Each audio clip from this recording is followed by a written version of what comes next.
Language বা ভাষা কাকে বলে? মনের ভাব প্রকাশের জন্য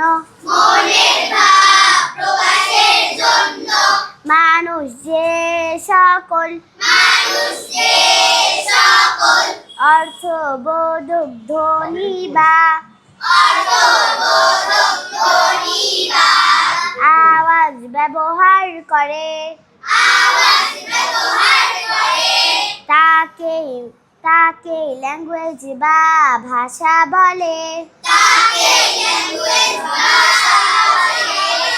গ্রামার বা ব্যাকরণ কাকে বলে? যে পুস্তক পাঠ করলে ভাষা শুদ্ধ রূপে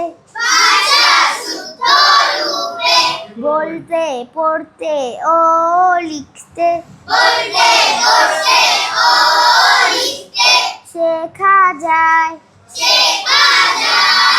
তাকে গ্রামার বা ব্যাকরণ বলে।